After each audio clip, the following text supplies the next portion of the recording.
আমার কেরে মারবো না, আমারে মারতো, আমারে মারতো কো। এভাবেই নিজের সম্বল হারিয়ে আহাজারি করছেন এক কৃষক।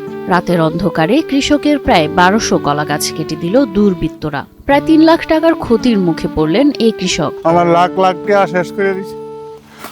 আমার এই কপালে যে লঞ্চনা কেড়ে হইতো গো বাবা, আমি তো জানি না কেউ অন্যায় করতে। এই গ্রামের মানুষে কেউ কইতাতো না আমি তো 2 আনার পয়সা কেউ মারছি কিংবা খাইছি। নিজের হাতে রোপণ করেছিলেন 600-র বেশি কলার চারা। প্রতিটি গাছই যেন তার কাছে সন্তানের মতো ছিল।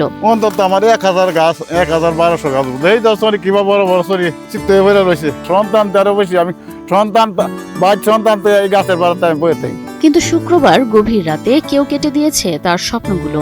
যে ফলের টাকায় সংসার চলতো, আজ সেই গাছগুলো পড়ে আছে মাটিতে। দেওয়াটা সরি কথা নিব রে বাবা। হ্যাঁ, এইটা কোন কামে করছে রে বাবা দেওয়াটা। হ্যাঁ, এই যে দেওয়া অবস্থাগুলো, এই দেখো একটা শনির মধ্যে কত বড় বড় শনি, একটা 300-400 টাকা একটা শনি বেশ। গাজীপুরের কাপাসিয়া উপজেলার টোপনগর এলাকার রুস্তম আলী পেশায় তিনি একজন কৃষক। 1.5 বিঘা জমি কিনে নিজের ঘামের টাকায় গড়ে তুলেছিলেন একটি কলা বাগান। কত কষ্ট যদি আমি 50,000 টাকার মতো আমার ঋণ হয়েছে এই গাছের লাগি। একজন কৃষকের কান্না শুধু মাটির নয়, এটি জাতির বিবেকের সামনে এক নীরব প্রশ্ন। এমন নিষ্ঠুরতা কবে শেষ হবে?